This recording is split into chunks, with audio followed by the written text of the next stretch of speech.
Assalamualaikum warahmatullahi wabarakatuh. Perkenalkan nama saya Zahrani Nur Latifah Lubis dengan NIM 7242144001. Pada kesempatan kali ini, saya akan menjelaskan tentang jenis-jenis surat resmi untuk memenuhi tugas mata kuliah korespondensi dinas dengan dosen pengampu Ibu Elis Siregar, SPD MPD. Berikut mengenai penjelasannya.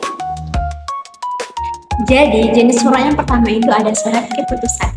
Surat keputusan ini bertujuan untuk menyampaikan penetapan atau ketetapan resmi dari pimpinan atau atasan instansi mengenai suatu hal yang belum jelas sebelumnya dan perlu disahkan. Contohnya ada surat pengangkatan pegawai, surat penetapan penyedia, dan sebagainya. Berikut ini contoh surat keputusan. Dan yang kedua itu ada surat permohonan. Surat permohonan dibuat untuk mengajukan permintaan atau permohonan secara resmi kepada pihak lain, misalnya perorangan, organisasi, atau lembaga. Isinya harus jelas dan menggunakan bahasa yang sopan. Contohnya surat permohonan izin, surat permohonan bantuan dana, dan surat permohonan beasiswa. Berikut ini contoh mengenai surat permohonan.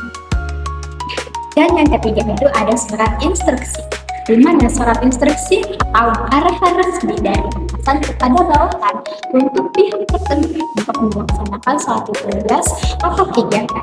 Contohnya surat perintah perjalanan dinas atau disebut juga dengan SPPD dan surat perintah lembut. Berikut ini contoh mengenai surat perintah. Dan yang keempat itu ada surat kuasa, di mana surat kuasa ini dokumen yang berisi pemberian atau kuasa dari suatu pihak, yaitu pemberi kuasa kepada pihak lain, yaitu penerima kuasa untuk bertindak atas temannya dalam urusan tertentu. Contohnya ada surat kuasa pengambilan uang bebek, sudah ada surat kuasa untuk mengurus juga. Kemudian contoh mengenai surat kuasa. Selanjutnya itu yang kelima ada surat undangan resmi, di mana digunakan untuk mengambil atau mengundang seseorang atau satu pihak untuk menghadiri acara, rapat atau pertemuan yang bersifat formal dengan mencantumkan waktu, tempat, dan agenda secara jelas. Contohnya ada undangan rapat dinas, undangan seminar resmi juga. Ini contoh mengenai undangan resmi. Dan yang keenam itu ada surat tugas, di mana surat tugas ini diterbitkan oleh instansi atau organisasi kepada pegawainya untuk melaksanakan tugas tertentu dalam jangka waktu dan lokasi yang ditentukan.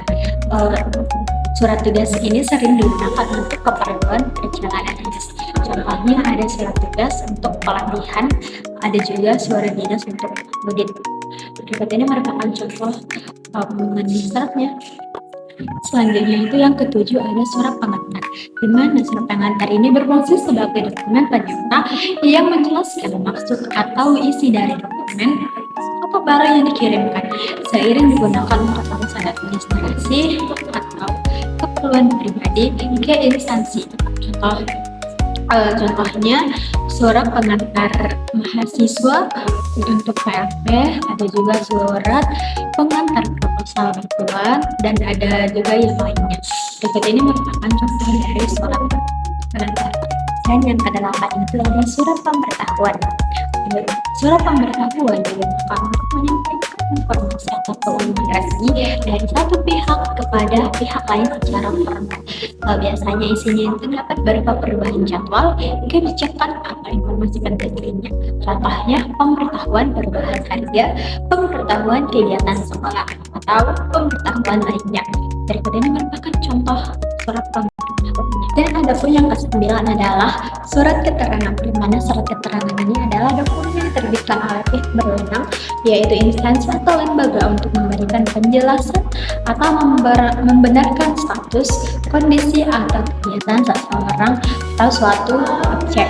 Contohnya surat keterangan kerja, surat keterangan catatan kepolisian atau SKCK, atau surat lainnya. Ini merupakan contoh surat keterangan. Dan yang terakhir adalah yang ke-10, yaitu surat perjanjian. Di mana surat perjanjian ini adalah dokumen hukum tertulis yang berisi kesepakatan atau ikatan antara dua pihak atau lebih mengenai hak dan kewajiban masing-masing, yaitu bersifat mengikat secara hukum. Contohnya surat perjanjian jual beli, surat perjanjian kerja, atau surat perjanjian ilmiah. Ini merupakan contoh dari surat perjanjian. Baiklah, sekian dari penjelasan dari saya mengenai jenis-jenis surat resmi. Saya ucapkan terima kasih. Bye.